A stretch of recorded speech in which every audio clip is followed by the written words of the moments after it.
সারা দেশে চলছে বিদ্যুতের সংকট।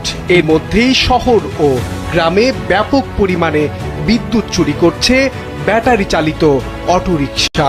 অভিযোগ উঠেছে এসব অটোরিকশার বড় একটি অংশের চার্জ হচ্ছে অবৈধ সংযোগে।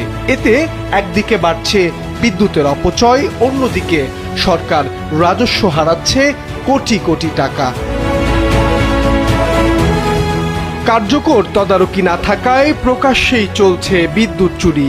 আবার চুরি করা বিদ্যুতে শক্তি অর্জন করেই সড়কে দাপিয়ে বেড়াচ্ছে অটোরিকশা।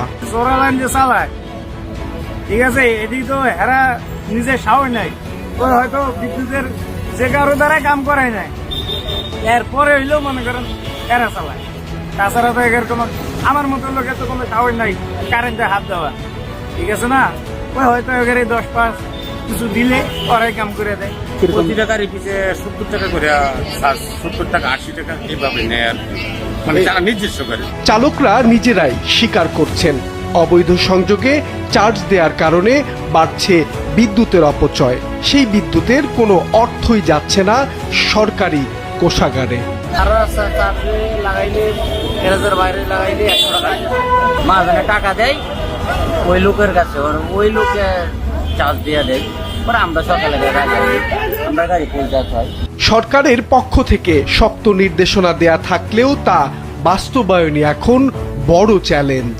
ব্যাটারি চালিত রিক্সার সংখ্যা সীমাহীন হয়ে গেছে। ভিআইপি রুট সহ মেইন রুট যেখানে আছে, যেখানে নন মোটরাইজ ভেহিকেল চলার কথা না, সেই জায়গায় অসংখ্য এই ব্যাটারি চালিত গাড়ি চলেছে। এটা কিভাবে নিয়ন্ত্রণ করা যায়? প্রাথমিকভাবে আমরা এই চলাচলগুলো সীমিত করবো, নিয়ন্ত্রণ করবো ব্যাটারি চালিত গাড়ি, তারপর পরীক্ষামূলকভাবে আরেকটা তুলে। বিশেষজ্ঞরা বলছেন কেবল বিদ্যুৎ চুরি নয়, ব্যাটারি চালিত অটোরিকশা বাড়ার সাথে সাথে সড়কে নিরাপত্তা ঝুঁকিও বাড়ছে। ইম্পর্টেন্ট একটা ইস্যু যেটা আসলে আমাদের এই যোগাযোগ ব্যবস্থার জন্য খুব ট্রেমেন্ডাস একটা প্রেশার দিচ্ছে, সেটা হচ্ছে আমাদের ব্যাটারি চালিত রিক্সা, যেটা কিনা আসলে গত 2-3 বছরে মহামারীর মতো ছড়িয়েছে।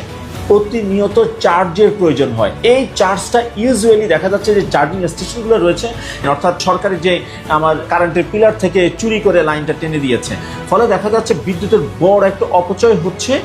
এই পুরো চাপটা কিন্তু দেখা যাচ্ছে আমার শহরের বাসীর উপর এসে পড়ছে, কারণ লোডশেডিং হচ্ছে, বিদ্যুৎ দিতে পারছে না, প্রয়োজনীয় ক্ষেত্রে বিদ্যুৎ দিতে পারছে না, অথচ বিদ্যুতের চুরি হয়ে যাচ্ছে।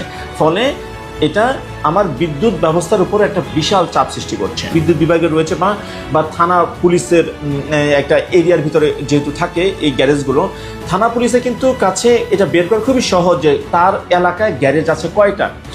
এই ব্যাটারি চালিত রিক্সা কিন্তু অদূর ভবিষ্যতে আমার পাবলিক হেলথের উপরও সমস্যা তৈরি করবে। বিদ্যুৎ অপচয় ও সড়ক নিরাপত্তা দুই ক্ষেত্রে এখন গলার কাটা হয়ে আছে ব্যাটারি চালিত অটোরিকশা।